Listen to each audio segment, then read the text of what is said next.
You're about to listen to the Complete Developer Podcast, the podcast by coders, for coders, about all aspects of life as a developer.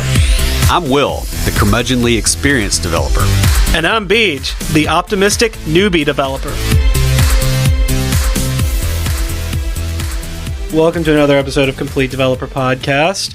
We've invited our friend and my coworker, Cody Rockwood, on the show to discuss what it takes to get a job as a developer without any college degree or attending a coding school. Cody is a lead front-end developer and designer with the state of Tennessee. He has been building websites for a little over 8 years, 3 of which have been with the state. Before that, he worked as a freelance developer/designer. But before we get started, Will, what have you been fighting this week? Well, last time Cody was here, we got screwed out of recording by the helpful Microsoft update. But that week, my schedule got messed up, and as a result, I was having to take my daughter to the bus stop like 40 minutes later. Because I couldn't be productive, what I started doing that week was getting up at like 4 o'clock in the morning and working for a couple hours, and then going into the office. And that was crazy productive. And so I'm actually trying to build that as a habit now and switch out to doing that. I did it this morning. I got a couple hours of work in before I left for the office, and it was just absolutely amazing.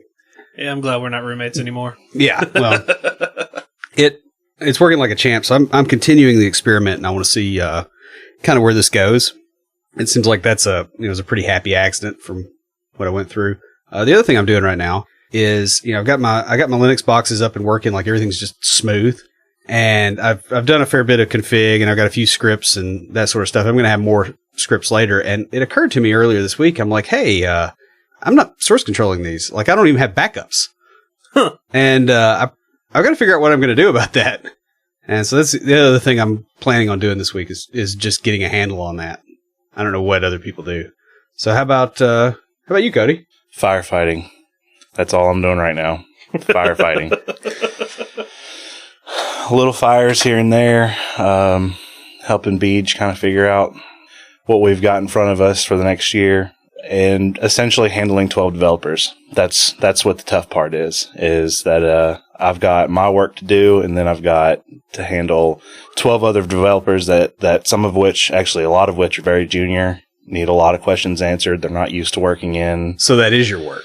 Yeah, well, no, I actually have actual development work and deadlines that I have to meet as well. So it's starting to turn into an 18-hour-a-day job versus the 7.5.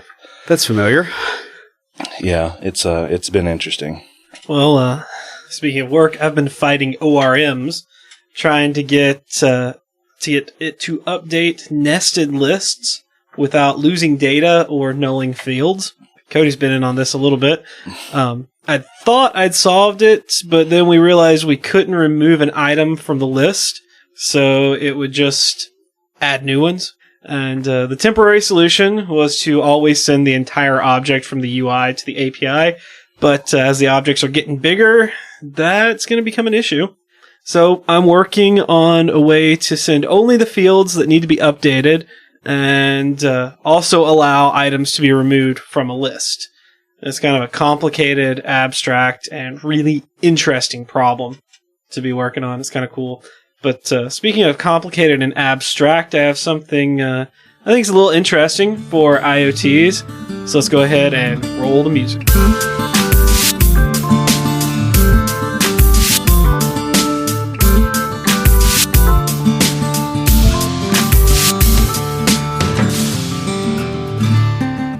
This week for IoTs, I want to talk about the P programming language. They have made it open source, and P is used for asynchronous, event-driven programming, especially with IoT. It's geared towards embedded systems, device drivers, and distributed services. It compiles down to C, and for those of us C# fans out there, Microsoft has even made a P# as a C# extension. I have a quote here from Ethan Jackson and Shaz Kadir of Microsoft. The goal of P is to provide language primitives to succinctly and precisely capture protocols that are inherent to communication among components. So who's talking to us this week? We don't really have a comment this week, but just want to give a shout out to our audio guru, Jason Belcher. Jason didn't go to college, and he's actually working right now full time while learning to code. His aim is to move out of a blue collar job into becoming a developer, and I think he's well on his way. He really is, with the type of questions he's asking here lately. The topic for this episode was actually his suggestion, and he was a big part of writing the outline as well. Yeah, he was. A lot of the stuff we're going to talk about in this episode, I got from him. So, Jason, thanks so much for all your help. We'll add another item to the CDP swag we have for you next time we're down your way. Or you're up our way. And guys, if you'd like some complete developer swag, leave us a review in iTunes or comment on the website or any of our social media. We're now on Path and Tumblr. We also post all our episodes to Facebook, Twitter, LinkedIn, and those 3 people on Google+. We've discussed various ways to get into coding, from the traditional computer science degree to coding schools and boot camps to being a self-taught coder. One thing that we really didn't cover is how to break into your first coding job without any formal education. And to start off, Cody, how did you get into coding? Being a dork. Just finding the interesting things about computers when I was real young, playing video games, that kind of thing, and it just kind of headed down that path. I was lucky, and I went to a really good high school, and we had a lot of technical path options, and I took every one that was a computer class. And during that, I actually ended up in HTML and learning how to build websites, and that was kind of one of those fun things to do for a little while. And then I ended up quitting, kind of messing around with it in favor of the idea of being a doctor. Found out real quick that I didn't want to go to school for that long. My senior year, I ended up going for electrical engineering and found out that I really didn't like math that much. Mm-hmm. So I ended up doing tech support just to try and, have some money to spend and, go out to the bars and have a good time in college. And I ended up being asked if I could work on websites. And I remembered I reached back 3 years prior and found that information and said yes, and just started, getting after it, just figuring things out. It started out pretty simple. Hey, and we need you to edit this page, add a table. And then it just went into, hey, we're going to start using CMSs. We're going to start doing that kind of thing. And I just kind of learned on my own. That's cool. So that leads right into the first topic, which is learning and knowledge. So you got started with it through having a kind of an IT tech job. Sure, yeah. Okay. I know. Will, you got into it through biology? Yeah, kind of. I mean, I was biology and computer science initially. I guess technically I did kind of get into it through biology because that's where I got into messing around with programming and Access. Mm-hmm. But that was a while back. Yeah. And of course, we've talked about this. I got into it when I was in high school as well I took Pascal and C++. Yeah, we didn't have that. We weren't that advanced. Yeah, I think there was a C++ class in my high school, but unfortunately I wasn't actually able to go in the building. Yeah. Because I had pretty significant sinus issues, and I was actually on homebound through most of high school. Mm-hmm. So anything I did on my own out of books. But I think one thing that I did find pretty interesting here that we all 3 kind of have in common, and this is something I've seen with a lot of people, is we all had something we wanted to build, and then we backtracked. That's true. Coding, and all of a sudden we look up one day and we're coders. Mm-hmm. Yeah, very much. Yeah, that makes sense. One of the questions that we did get from Jason is, do you feel that you have anything missing from not having a formal education? Yeah, and I think you've had some experience in my complaints on that too. The real detailed computer science topics that I just never had exposure to. When people start talking about machine language and some of your more technical aspects of, what I consider true development. Yeah, lower level. Yeah, the low level languages and even some of your more intricate languages. Your real complex your C++. I don't have a lot of experience in it. Like dealing with pointers and dealing with memory registers. Yes, all of that kind of stuff. I don't it's hard for me to identify as a developer. My title is that, but it's hard to identify that as that. But how often, I got to ask, how often does that actually come up? Like where you have to know, okay, I put this in this register and then I put this in this register and I did this operation and what's going to be this other register? It doesn't, but the brunt of my experience in learning and becoming, quote unquote, a developer was building websites. I mean, really, that's where it kind of came out of. So I identify more as a designer, really.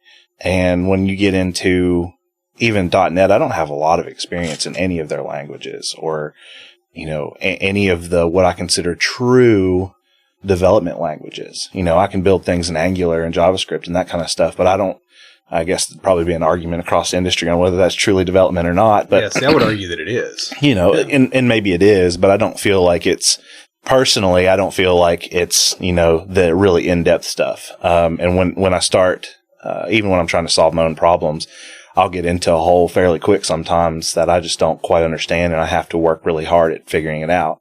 I still do that. Sure. Yeah, that's part of the course. Like I think it's very easy to get imposter syndrome a little bit. Yeah, and especially from my perspective, because I can't look back and go, oh, well, I've been through what everybody else has. So it's really easy for me to look at it and go, would I have known this had I went ahead and finished school? Because I left. I was in computer science at one point. I switched majors several times. And I was in computer science at one point, and then I switched to, a more development heavy, kind of business type degree that they had. That was a brand new program at Tech, and I wasn't ready for school. I wasn't mentally there. So I quit. I was like, hey, I'm learning this on the job. I'm learning how to do this stuff. I'm making money. I'm going to go make money. Yeah. I know a few people that have done that. But I look back now and like you said, yeah, okay. So maybe you run into those types of, problems, just like I do. But I have for me, it's more of a, should I know this already? Or. Yeah. I mean, I run into a lot of the same kind of stuff. Like I guess it's a different level of it. Sure. Like there's probably, and there's the thing of, okay, did I not apply myself well, or because I went to a fundamentalist Christian school, did I miss something because they crammed us full of Bible classes instead of math classes that we needed, or, something along those lines. Like, especially when it gets to a lot of hardware stuff, like we should have learned how to actually like solder and do some of those kind of things where, you can at least get in there and what's going on. And because you don't want him soldering anything. Well, it's He'll just burn a hole in his hand. Yeah. I mean, I don't want you painting my car or anything either. So yeah, it's one of those things. I think that's probably like the biggest thing that I see with people that have come out of learning it on their own is the lack of confidence, or not really lack of confidence. It's more like it's the imposter syndrome thing. Yeah, you can't point back and say, "See, I have the degree." Yeah.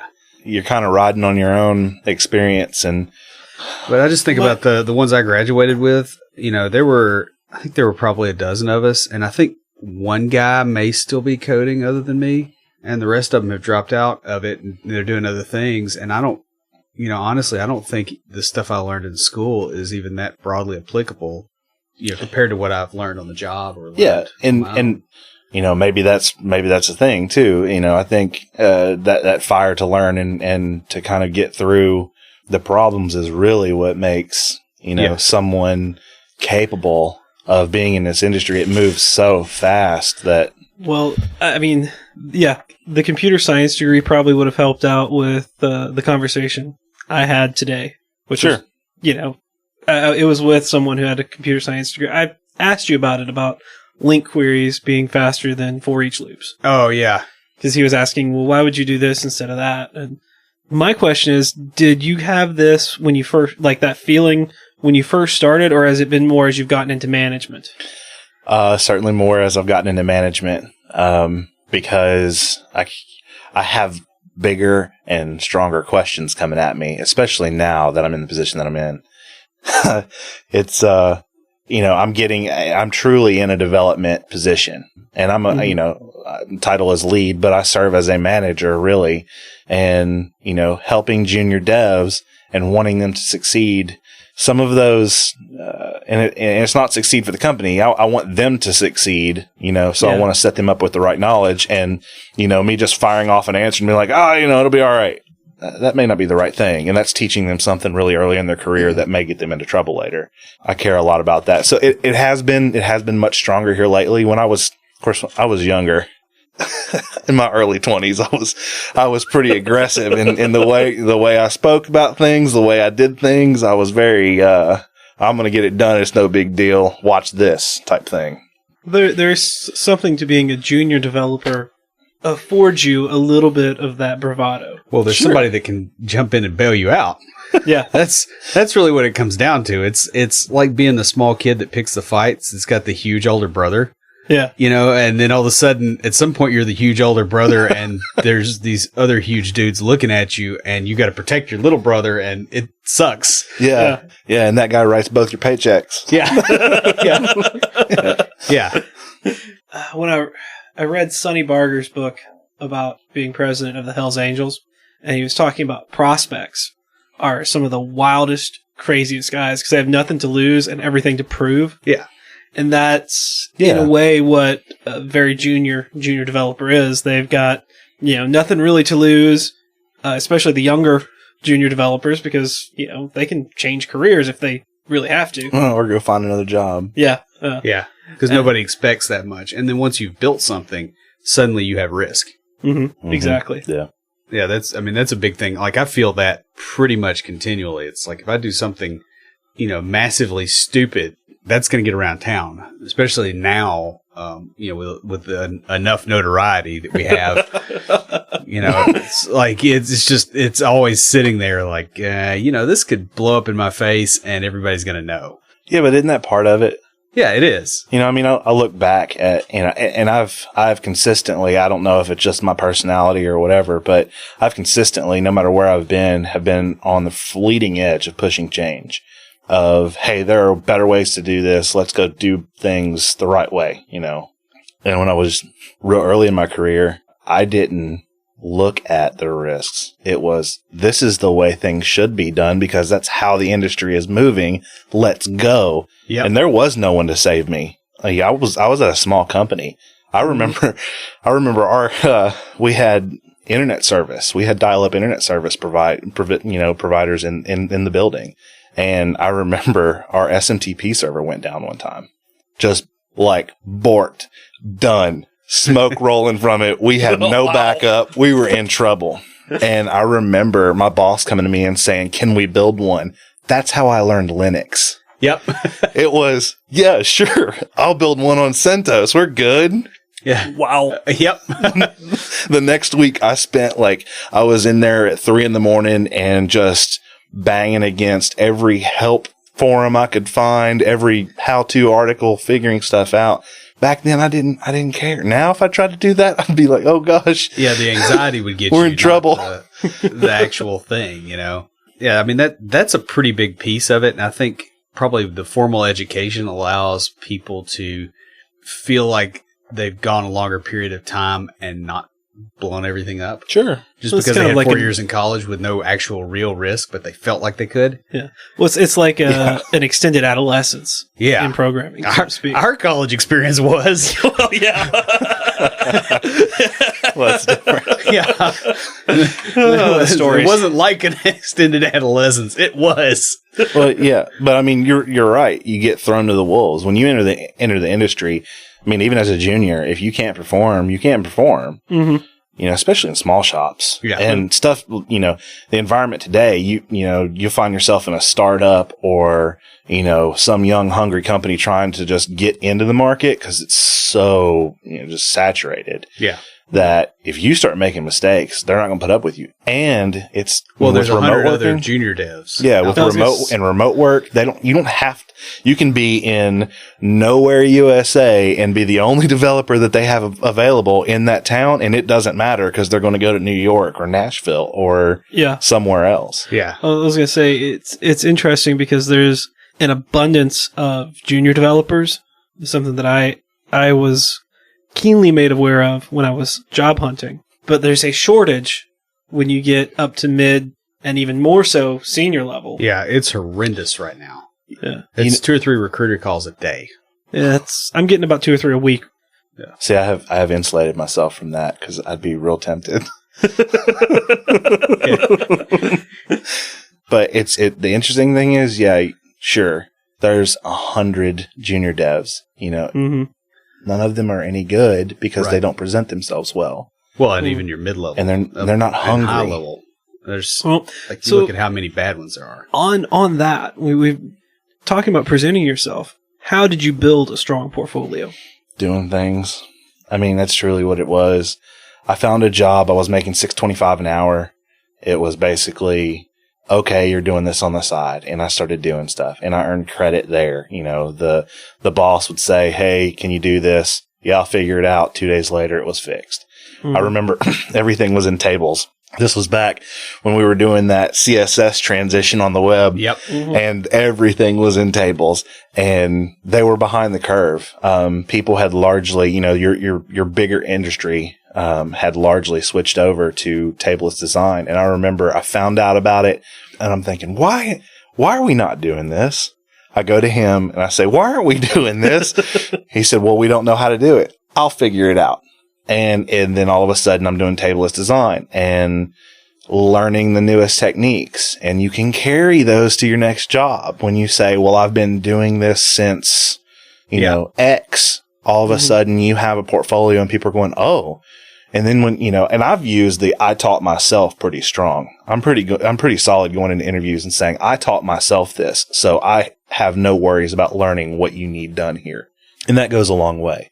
Well, and I think that's an advantage you have over a lot of developers that have actually got the credentials is, you have a culture of learning on your own. Whereas like when I was in school, we had classes where the teacher would just come in and go, here's your assignment. Now I'm going to walk you through the code and just like spoon feed you. And I mean, it was awful. And we, there was one class where we told the teacher, we're like, can you please give us give us what we've got to do and give us 1 day to at least try and fail.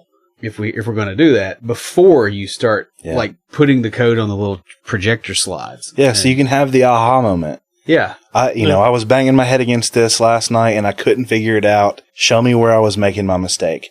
The one little small area. And maybe it's never syntax. Forget that thing. Yeah. You'll never forget it. You're right. Well, there's quite a few things that I remember because I spent a day or two working on them, then came over here and I was like, here's what I've been working on. And Will's like, oh, this. And I'm like, I see what you did there. Yeah. And whatever it was something lazy. Yeah. Well, that's experience, right? Yeah, that's right. But I mean, I do think that that's an advantage that self-learners tend to have over the people with a college degree because that, I've watched quite a few people go through interviews and I've been on the side of the table that's doing the interviewing and you see recent college grads and they can't code their way out of a wet paper bag and you start asking them questions about, well, how do you learn new stuff? Oh, yeah. And you get this look. I mean, it's like staring into the eyes of a potato. It's just not, there's nothing there. And you realize I'm going to have to spoon feed this person everything that they get. And the world doesn't allow for that anymore.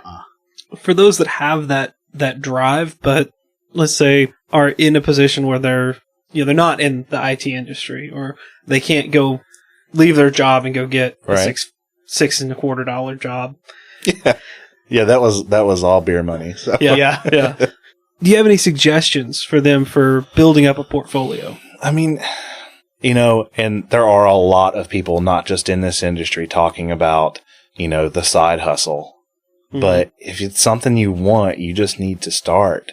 If you want a development job and you don't have the degree, learn, a part of development that you're happy about, that you want to work on. If you want to build an iPhone app, learn how to do it and then do it. Then you have something to take into an interview and you can say, this is what I built. Yeah. And it doesn't even really matter. Because having been on the other side of the table as you have. Yeah. It doesn't it doesn't matter what you build. You could go in there and go, I built a social network for orangutans because they're going to go, oh, you know how a graph database works then. Yeah. Like that. That's the reaction. It's not, oh, hey, this is idiotic. I mean, that is the reaction briefly, but then they go, hey, how can I utilize this person? Because I really hate sitting across a table and interviewing 100 people that are incompetent, and they're going to jump on that. Yeah. Because you're their way out. Yeah. I mean, because you didn't have formal education in programming or anything, did you? I didn't think so. So, you came to the table with I remember when you were interviewed, I didn't sit in on it, but I got the report right after about how excited Brian was, after interviewing you, because you came with things to the table. I can't tell you how many people we interviewed that you'd ask them, so, what are you excited about in development? Why do you want to do this? I had people tell me, well, because it's a job. I'm not interested in that. And I don't remember those questions. Well, he may have. Brian and I, we talked podcasting for a little bit, and then we geeked out about computers. Well, the thing is, a lot of times if you come in with that under your belt, you actually come in with a way of carrying yourself where people don't ask those questions because they already know the answer. Yeah. And that's what I was getting at, was it seemed like I didn't get those questions because I answered them by my personality. Yeah. By my excitement about talking about things. Yeah. And so, I mean, it's like Will said, we don't really care when we're interviewing you what the answer is. It's just are you really interested in what you're doing? And I mean, the thing is, if you want to get started, then you find, I mean, there are a million websites that'll teach you how to code anything. No. Anything. So just go learn how to do something, and that gives you a piece, to build upon. It gives you that base, and then you figure out a way to make it more complex, and then you add a feature. You do something more difficult. You rebuild the whole thing in a different language. I mean, seriously, you have an existing product and you go, hey, how cool would this to be, this is just a buzzword. I don't really know what I'm saying, but, how cool would this to put in like a functional language? Let me go learn that. All of a sudden, you're taking that to an interview and you sound like you've been doing it for 5 years. Yeah. And you probably have the 5 years worth of experience for the average person coming in. Yeah. I mean, I think you kind of experienced that when you adding you jumped trig in. functions to a calculator. Yeah. He picks on me about this because the first I was like, that freaking calculator. Holy crap. Do something new. Because I was working on the same thing. Because I found this tutorial. Yeah. I went through it and I built like a basic calculator. And then the way I learn is I take like a tutorial or something and then I build onto it. Sure. Yeah. And so I was learning more. I'm like, and adding, and I made an entire scientific calculator. And then I turned it into a web app. Yeah, and it took him, it took you a while. That was the very first thing I did, yeah. It was one of those things where it's like, okay, I don't want to discourage this, but I'm really tired. I don't want to see that calculator anymore. But, it got you over the lip of where you had to go. Yeah. And I think that's the biggest thing, is just finding something that you can, it's got enough heft to it to, keep digging until you get somewhere with it. Yeah, and it teaches you things like complexity, scale, and how to ask questions. Yeah, how to ask questions for sure. How to find answers to questions. That's a big thing. How do your Google foo gets real strong. Yeah, why floating point is the devil. Yeah, things like that. Especially in JavaScript. Yeah. Or every month. What is a radix? I'm not going there. Yeah. Oh man. Yeah. Mantissa. Yeah, that episode came out. Yeah, that came out this week. I can't ever keep track of it, but yeah. So we've kind of started getting into the getting a job. One of the questions that we got was, how do you sell yourself without a degree? Like when you go in for a job interview. And the correct answer is not at a discount. Oh, I agree with that. Yeah, no. I mean, this interviewing 101 definitely doesn't just belong to development. It's understanding what you're good at and what you're not good at. Focusing on the good things, and having a fire and a passion carries more weight than I think people realize. It's not all about experience. Experience shows me that, okay, you can start day one doing something here. Fire is, okay, in a year from now. Are you still going to be valuable? Well, or how much have you, ingrained yourself in the system and provided value to the company. I mean, that's the thing. At the end of the day, your job at a job, as silly as that is to say, is providing value to the company. It's not, okay, let me go in and get money and then I do X for money. It's what can I do here to provide value, help them accomplish the goal. So going in, understanding what their goals are, what they're trying to do, and then selling your strengths on those things, that's really how you get the job. Having some things in your portfolio is kind of necessary. It shows that you're not just BSing your way through finding a job and making some money. Yeah. But I would agree with that. But it's certainly not, you don't have to have this super stellar portfolio. I don't feel, and from my perspective, I just don't think you do, especially for a junior level position. The fire and the hunger and kind of, and just being really, really engaged carries more weight. I mean, when you start talking about if you're going to user groups, if you're the social person, I'm certainly not. But if you're the social person, going to the user groups, going to meetups, going to conferences, networking, that'll get you a long way. You understand how the industry talks, how they interact. Those kind of things are all things you can do to help sell that first job. And once you get it, go. You're there for a while. You're pretty solid. Yeah. Well, and don't stop. Don't be hungry until you get the job. Stay hungry. I mean, you have to pursue and you have to keep working hard. I mean, that's the big thing. I know. I show up at work hungry, go get some breakfast, and by 11, I'm hungry again. Yeah. Yeah, they make fun of me for that, too. I'm hungry all the time.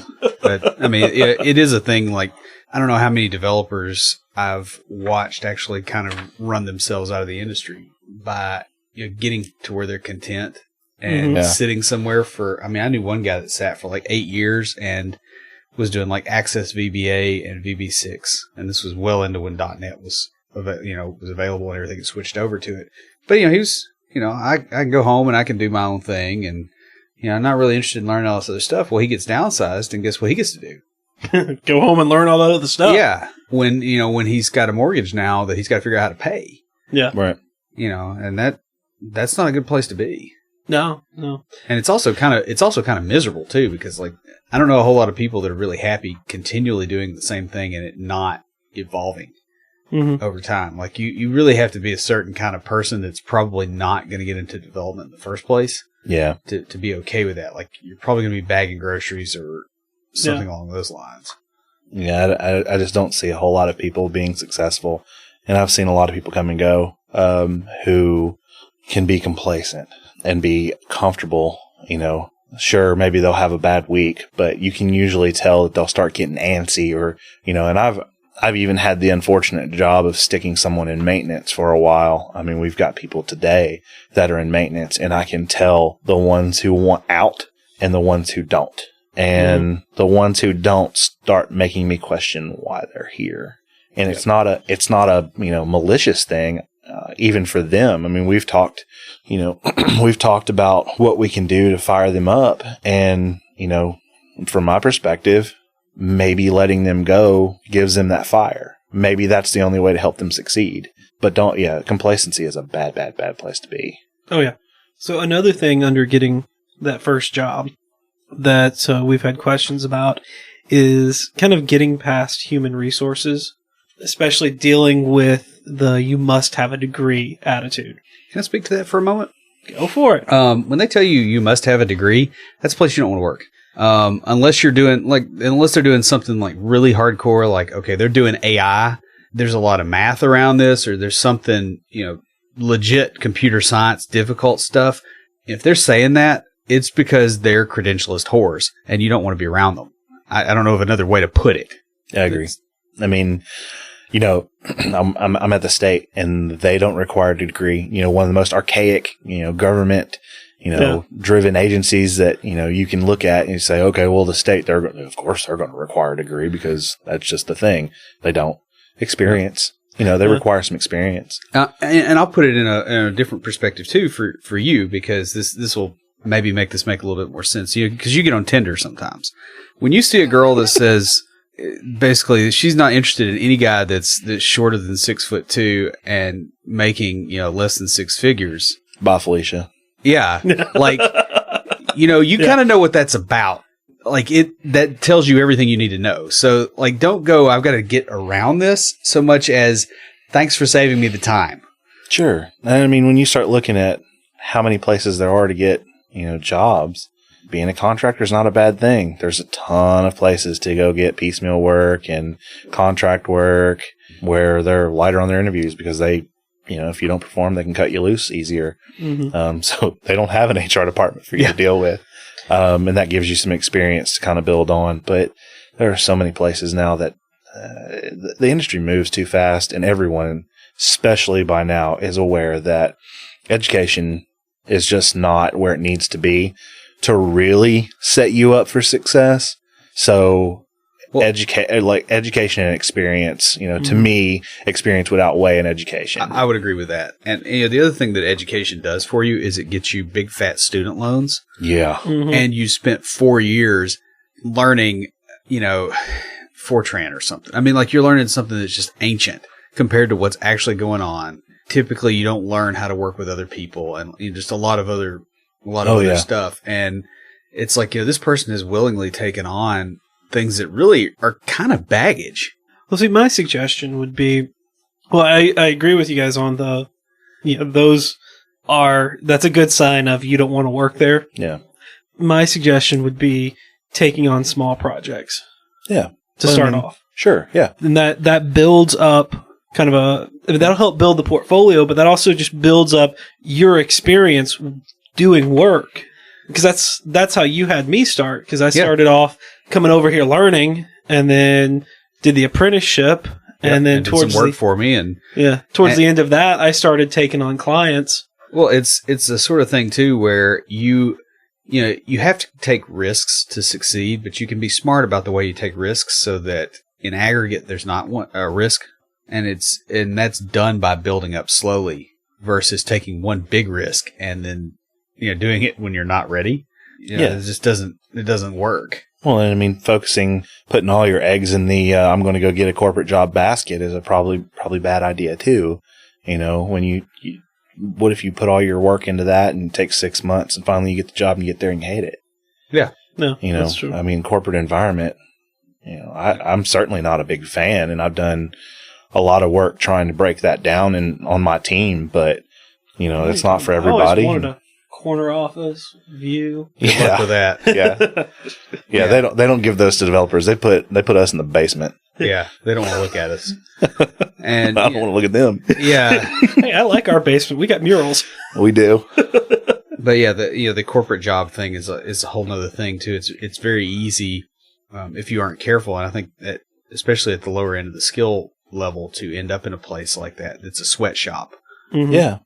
Just because they need bodies in there. Because a lot of those places, they're contractually obligated to have a certain number of people on a project just because that's the way the contract is written. And like, you don't have to be competent. If they got 3 competent people and they got 10 incompetents, they'll put you over on the side, like editing icons or something. But it's a dead end. Yeah. Sure. They'll either let you go when they don't need you anymore, or you're not gaining the experience that you want, so you can actually move up the chain. You're not. And they'll still make sure you're exhausted enough, and that you have repetitive strain injuries enough where you can't actually get anywhere when you go home either. Yeah, typically, and I mean that goes back into you're going to find more of your people who require degrees in your corporate environments, and that's. Oh, and they want to know what your GPA was. Yeah, I mean, I've had several of those too, where it's like, oh, what was your GPA? And I think mine was like right at 3.0. But I'm like, okay, well, what percentage of my classes were Bible classes? Because over at Lipscomb, the Bible classes were harder than the math classes by a good bit, especially when you're having to ignore what the book actually says. But anyway, and repeat what the teacher said. And you're like, okay, which teacher was this again? Yeah, well, that's fun. Yeah. But I've been through those kind of interviews, and it's stupid. It's like, okay, this is something that has like my GPA, which is an aggregate of a whole bunch of stuff that really has nothing to do with what we're doing here. You're using this as a filter to say you're not qualified for this job. And the kind of people you get in there are the people that took easy classes. The next section is really the good, the bad, and the ugly of the no degree. But as from my perspective, having had the degree, the biggest ugly in it is a set of bad, I wouldn't call it indulgence. Like, what would you call it? Where bad motivations or bad feedback loops. Okay. Where it's like, okay, we're measuring this one thing. And so everybody optimizes for that one thing, but that thing isn't what people are actually trying to get. Mm-hmm. Yeah. And academia magnifies that, and people do it for years versus, like 6 months with like learning to code. If you learn the wrong thing, you get out with a bachelor's in computer science, you get a job. Psychology. Yeah. You know how many people there are with master's degrees in psychology working at Kroger? Yeah. Yeah.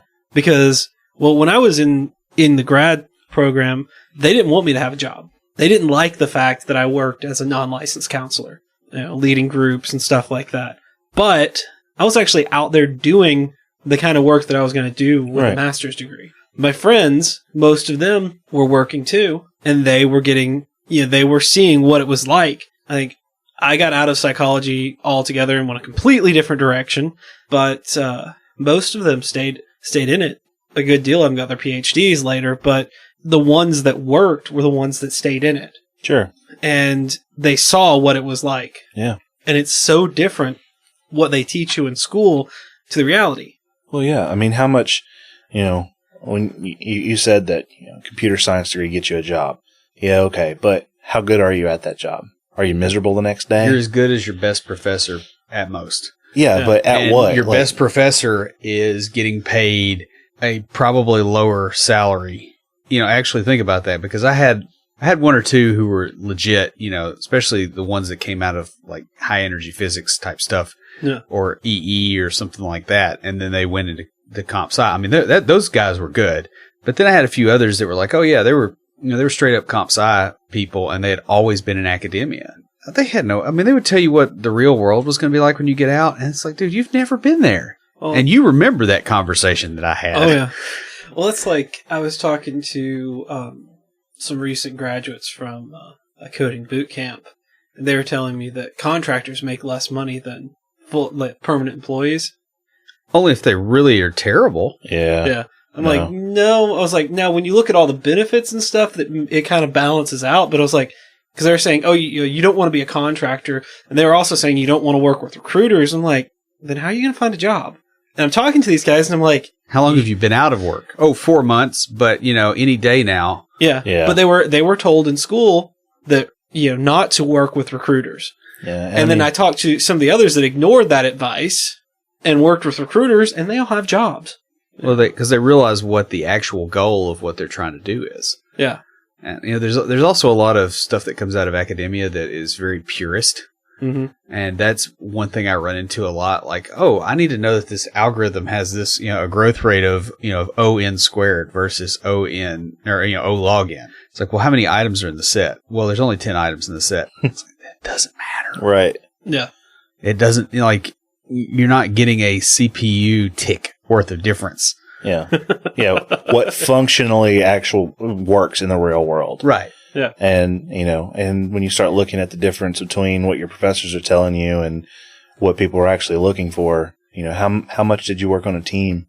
Yeah. How much did you learn? I worked on a dysfunctional team. Yeah. I learned a lot from that. Yeah. Your project teams where, you're the only one working and everybody else is dragging behind you. Yeah. And if you end up learning how to do that, maybe you end up learning some really bad habits. Mm-hmm. When you move into the real workplace. But those are things that people who are trying to employ you are looking for. How good are you on a team? Yeah. How do you continue to learn? How do you solve problems? And if you just have been told how to solve problems for 4 years, or if you have your master's even longer, how good are you really going to be? Yeah. And there's just a certain amount of knowledge that just comes with experience. Honestly. Yeah, that you cannot bypass. Right. And, everything you learn in school ends up in a situation where you realize the way that it was put to you, you had value from it, but you realize its limitations really, really fast, I guess and it's usually not very good for whoever's employing you when you realize, oh crap, they completely taught me wrong about how to do this thing. And it goes to this whole thing of like, there's the action that is mathematically or philosophically correct, and then there's the action that is correct. And there's actually a local guy, Dave Ramsey, who plays on this quite a bit, because if you look at the way that he tells you to reduce debt, the biggest thing he tells you is take out the smallest debt first. Well, mathematically, that's incorrect. Like you should be going for the highest interest debt first. Yeah. But the thing is, human psychology is, hey, if I took out this small one, it's a win. It's a win, and I can actually motivate myself and continue to go forward, and it's more likely to succeed, not because of the math, but because human psychology. And what taught him that? Experience. Yeah, he face planted on his finances repeatedly and, figured it out. You have kind of that freedom, and not having the school background, you get into that sooner, but you have that freedom to make those mistakes, to just do, and then have a senior developer, manager, lead go, hey, this doesn't work. Let me show you how it works. Or hey, this works, and I see what you were trying to do here, but there's a better way. Yeah, well, there's that too. Yeah. It also makes you accurately assess risk, and that is a very because the thing is, it's like, okay, if I screw up in my business, like I could lose my house, but transaction, I'm not gonna lose my house. No.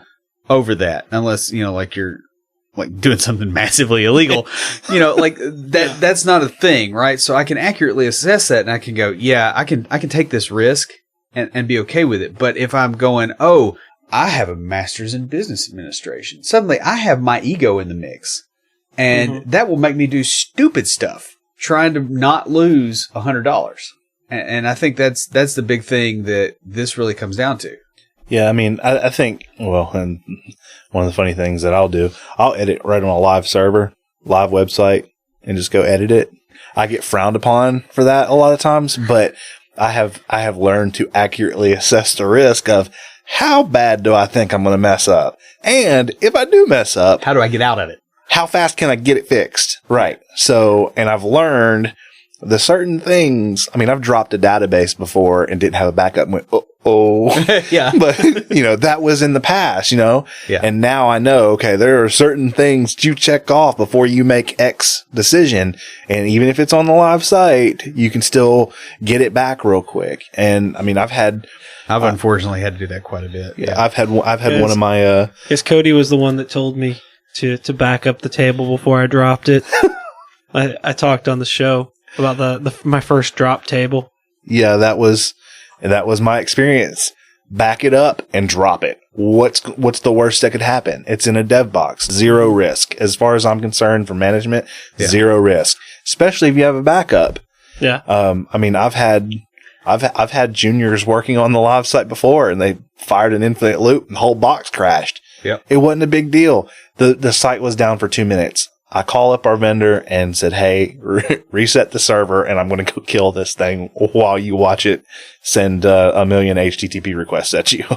Well, and you also have to think the cost of the fear of actually making that decision and making it wrong is probably higher, especially in a dev environment, than it is to just make the wrong decision. Sure. Well, and what does it cost? What does it cost you in lost progress? Yeah. Just because you can't just go on with life. Yeah, because you spend so much time strategizing and trying to perfect the plan and make sure you just absolutely can't fail. What does it cost in lost time of progress? How much further ahead could you have been? And that's really what you get without the degree is you get the opportunity to face plant very early instead of 5 years in. Yeah, without student loans that you have to pay for and some of the other fun things that you manage to get in college and like alcoholism. Well, not really. Yeah, I mean, the right development job still gives you that. Yeah, it's true. It will. You want to talk about the retreat? We talked about it. I bet. So, I mean, we've talked about the benefits of no degree, and I think a lot of those things really align pretty well with the detriments of a degree. Mm-hmm. So now let's flip it. What are the pitfalls of no degree? Well, I can tell you, I'm experiencing some of them now. And those are the requirements to move into leadership. My real calling is probably going to be in team building and leadership around the development process, and I think Beej has seen it over the last 6 months or however long you've been there. It's just kind of a natural talent, but moving forward, when you start looking at management, most places, even if they don't require degrees from the developers, want a degree of some kind from their management. And I've been told about 1 million times, probably in the last 4 years, hey, you should go back and get your degree. I keep saying why, and now I'm looking at it going, well, was I wrong? Yeah. Should I go back and go ahead and finish it? Part of me says yes, and part of me says no. I'm still kind of standing pretty fast on the I shouldn't. My experience my experience and my results speak more than a piece of paper could. Well, the other thing is, what's your over under on that piece of paper? Like, how long does it take to break even on the cost of getting that piece of paper? Sure. Yeah. Well, and that's a big thing that's exactly usually the argument I present is why. I have a job. I'm making pretty good money. I'm in, a leadership position now. Let me build my leadership skills versus going back and saying, oh yeah, I'm going to drop $25,000 on a degree. Yeah, at least. Well, that's just finding a place that I can just slam through it as fast as possible. Why? So I can hang it on the wall. It's not me trying to find an experience. But I mean, I was thinking about it on the way over here. I'm a decade into my, experience, between the little HTML stuff and actually holding a real, design job. And at a decade, I'm looking at, some walls that I have to figure out how to hurdle. My instincts tell me it's not with formal education. It's finding the right spots, like you mentioned, finding the places. Because who wants to be a leader where you're going to have to require, if I have a kid come in who has worked for a startup, like left high school, went and worked for a startup, crushed it, and then is looking to have a more stable career and kind of get the benefits package, which is how I ended up where I'm at. Yeah. I was living the life, working for myself, doing contract work, and had several steady clients, and I was looking at the benefits, and it's a good thing because I have actually chronic kidney disease, so it's a good thing that I have them now. Before I found that out, but why do I want to be in a place that I can't hire that kid that wants to calm things down, that now has his kid a kid of his own and is buying a house and settling down and is done with the startup life, because you're going to get burnt out from that, Yes. So I'm well aware of that. So why do I want to be somewhere that I have to tell that kid no, go get a degree and come back? Yeah. And one thing I ran into the first time I tried management and was sitting on the side of the interview table, we had a guy come in who, he had just, he busted his chops, but his problem was that he had just gotten out of drug rehab like a couple years before. Yeah. And, he'd been to prison before that. Right. Or concurrent with, I forget what the setup was. And, dude cleaned his life up. Right. But because of the constraints that were there, couldn't hire him because that company, it was against their policy. And it's like, this guy's cleaned his life up. He's turned everything around. And, the other thing too, I found out years later that the owner was, sniffing up quite a bit of that Peruvian marching powder himself. So it was kind of, Yeah. And that's unfortunate. Yeah. And the thing is, somebody may have hired that guy and he went and became a stellar developer and a huge asset. Like I said, it's about providing value. Yeah. And we hired a guy that couldn't, but he had a degree, but the guy, he was dishonest. He was, we had one guy that was working remote that, this kid could have replaced the guy like. So kind of wrapping it up. So, how can people connect with you? Oh, you had to throw that question at me. Call Beej. Yeah. Get a hold of Beej. Yeah. Are you actually on Twitter? Yeah, but I've never gotten like on the Twitter hype train. I can get you some links to Facebook and stuff. And he's hiding from recruiters. Yeah. Well, from what I hear, recruiters are asking, so. All right, what projects you got coming up? So I'm going to start it's been interesting. I've talked to you about it a couple times. It's going to be a YouTube channel for sure with some Snapchat stuff going on and kind of like I don't really know what to call it. So I'm just going to call it a project for now, but it will be based around execution and learning how to execute better. you know, and no, not offing people. But, you know, your day-to-day goals, you're stringing things together, winning better. There's a lot of things that I look back at that I regret.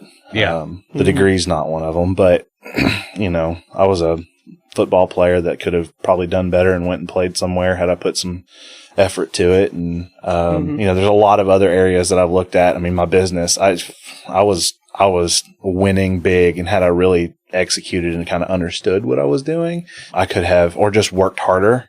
I could have probably been running a pretty strong company here in Nashville now. So I'm looking at a lot of different things. Health's one of them that I can execute better upon. And and the idea has actually come from Gary Vaynerchuk and Andy Frisella, who is another guy that I follow.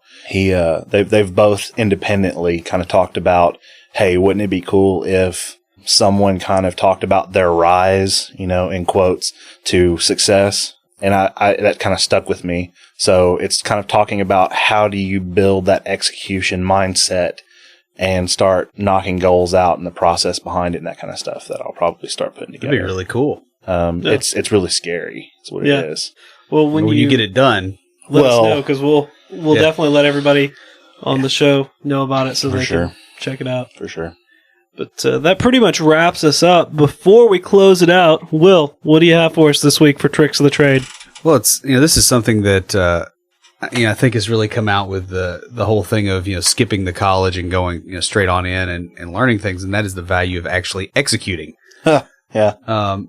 Because we run into this a lot, that it's very easy to try and do something and try to come up with the perfect way to do it.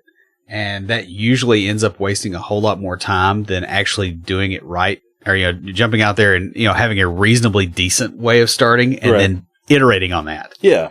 Yeah. And you know, that's something I've had to learn a lot with, you know, things like show outlines and, you know, the amount of writing I do, and just coding in general is, you know, you can always fix it. It's not like a physical product. Right. And most things that you actually have to do now are not physical. Like, there's decisions you can make that you can always undo. I mean, if it's legitimately something like, oh, hey, I had a kid. No, I don't want to do that. That's not a good time. But, you know, you know, the thing of, you know, I wrote a blog post and I don't like the flow. Well, it's like, okay, well, then fix it. Rewrite it. Yeah. Or just, you know, move pieces around until you're happy with it.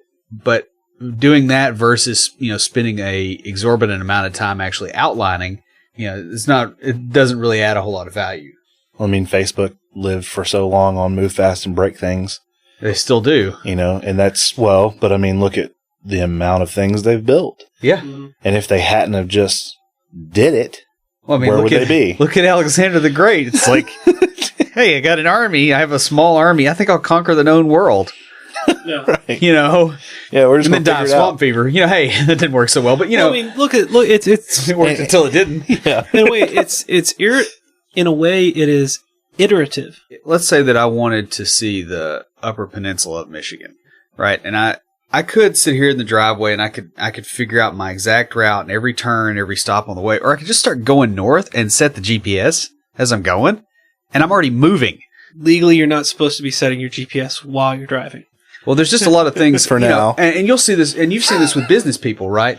Because you'll see the guy that's like, oh, I've got to write a business plan, and I have to have a business license, and I have to have an accountant, and I've got to have like all this crap lined up that's like $4,000 worth of stuff per month to get started on a business. I have no clients or no product, and now I'm in business and there's nothing. And it's because they tried to have the perfect plan before they started moving. Like, what you should do is you should go, okay, let me find some need that I can fill, and I can collect money while I'm doing it. Yeah. Mm-hmm.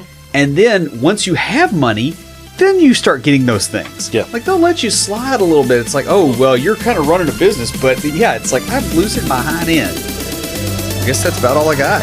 We kind of went off tangent a little bit. But. Stand by for Titanfall. If you have a question or comment for us, please email us at neckbeards@CompleteDeveloperPodcast.com. Our theme music is an excerpt from Stand By for Titanfall by Pure Bells, available on SoundCloud and licensed under Creative Commons.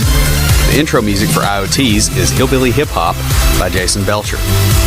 For references, show notes, and to sign up to our email list, be sure and check out the website at CompleteDeveloperPodcast.com.